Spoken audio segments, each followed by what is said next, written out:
Hi, this is Shadi, and the Mongols are on the shore, arguably the strongest warrior race to have ever lived.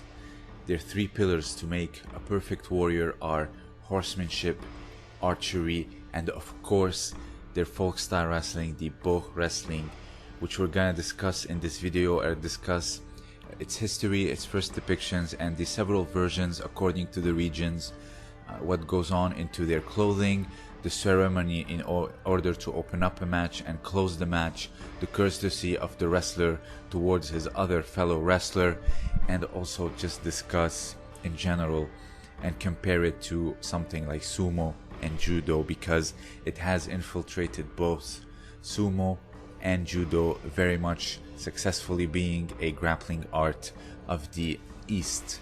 So Bökh Wrestling, initially the first depictions of Mongolian grapplers was very much similar to sumo, but it was during the Neolithic era in the Bayan Kongur province of Mongolia, 7000 BC. It shows two naked men grappling and surrounded by crowds, meaning that it was a festival, an event to come and watch people wrestle. So the art of Bökh also appears on bronze plates discovered in the ruins of the Xiongnu Empire 200 BC, and also the military men of Genghis Khan also were training in Bökh Wrestling during the Mongolian Empire in order to keep them fit, strong, and with good stamina.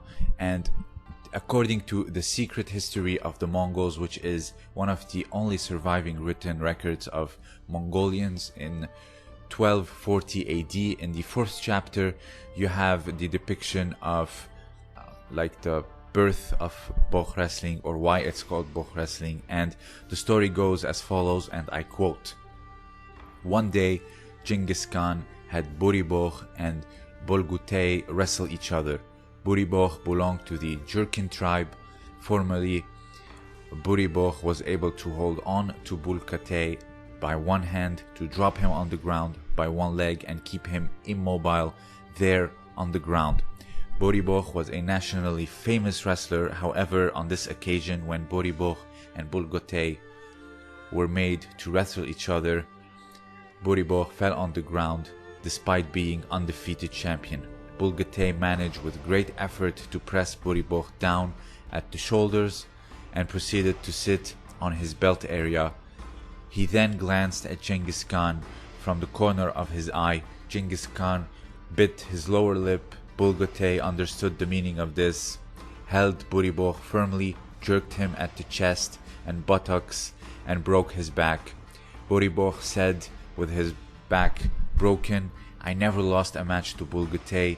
I fell purposely to please the Khan out of fear, but now I have lost my life.' Having said this, he died. Bolgutei broke his back, dragged him, and then left his body. The eldest of the 7 sons of Kabul Khan was Okin Barklag, and the second eldest was Bartan Batar. Yusekei Batar, the father of Genghis Khan, was his son. The third son of Kabul Khan was Kutug Monkor. Buribökh was his son. Whenever Buribökh wrestled, he far outperformed the sons of Bartan Batar. He was close friends with the brave sons of Barkag.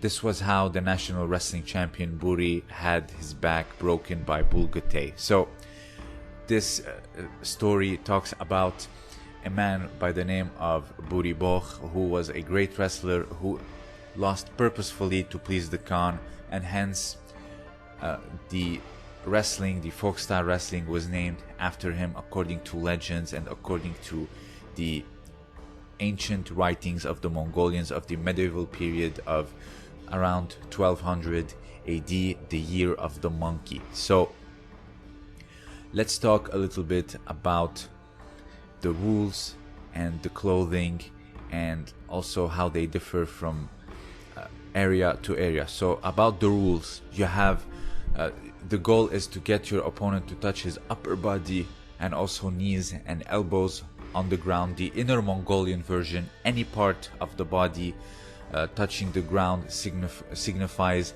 defeat. There are no weight classes or age limits or time limits.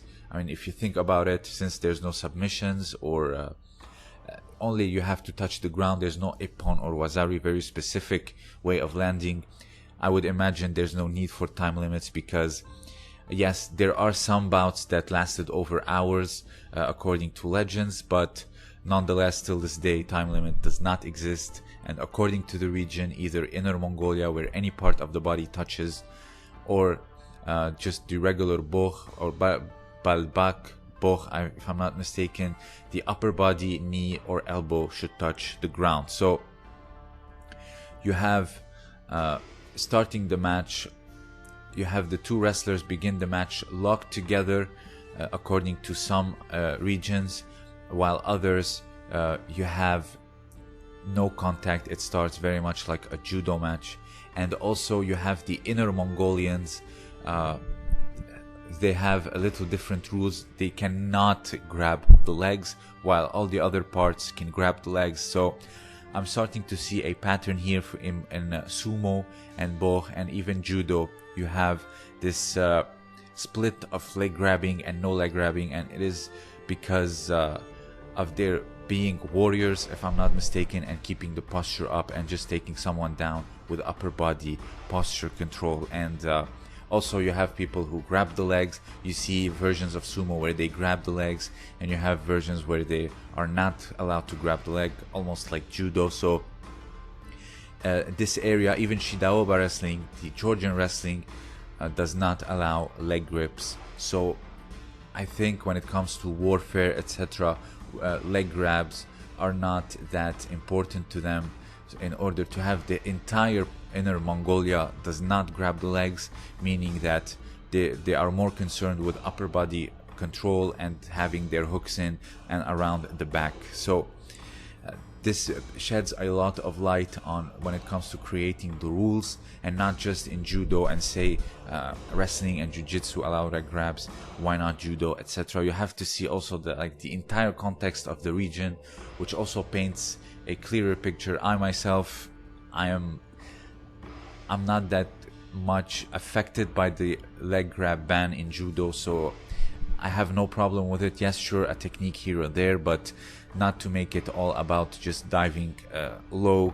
In my opinion, when it comes to self-defense, you need to have that firm upper body control. So kicking and leg contact, like I said, it depends on the areas, but also strangles, striking, submissions are illegal in every variety of Bökh wrestling.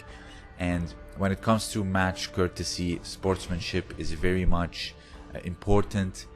For example, there's something they have when someone's clothes get loose, they don't they expect the other to not attack or proceed to grapple. Also, when you win, you help the other contestant to get back up, something you don't see in judo. Sometimes they score the ippon, they keep a poker-like face, and then they go and stand and fix their outfit, waiting for the referee to give them the win. And in my opinion, I do not condone that. You should be not forced, but you should have the courtesy to let your partner up after the ippon in judo, and just keep this poker face, this indifferent face, in my opinion, shows a lack of respect. Let's talk about the outfit. So you have the zodog, which is the jacket around the shoulders and the sleeves. It is traditionally made from wool, but now it has many things going into it, like leather, cotton, silk, and having decorative ornaments on it. You have also the shudag, which is the small briefs or the trunks they wear, also blue and red. And finally the gutal, which is the leather, the cool leather boots they wear with slightly upturned toes, and it is made from leather, silk, and also ribbons. So let's talk about the ceremonial opening. You have, for example, in judo, the bowing and showing respect and bowing to the referee. You also have bowing to the mats. In sumo, you have the sprinkling of the salt and also the Shinto practices, while in Mongolia you have the dance to start the wrestling, and you have also the dance to exit at the end. It changes from region to region. That's also very obvious. You have dances that imitate falcons, phoenixes, lions, and tigers, and also it depends on which region and which animal they imitate. So as you see, it is a very ancient wrestling form that dates back over 9,000 years old. You have naked versions of it depending on the regions, and also you have clothed, and also it depends on the region whether you can grab the leg, whether not. I myself, when it comes to self-defense, I am far more invested into keeping a straight posture and controlling the other's posture rather than breaking my own posture in order to dive or grab their leg and expose my back and the back of my neck. So if you have anything else to add, I will leave this historical archery footage of the footage here you are seeing in front of you in the link in the description, the music as well, and also a few articles if you want to read more about Mongolian folk style wrestling. If you have anything else to add, let me know down below. This was Shadi, and thank you for listening.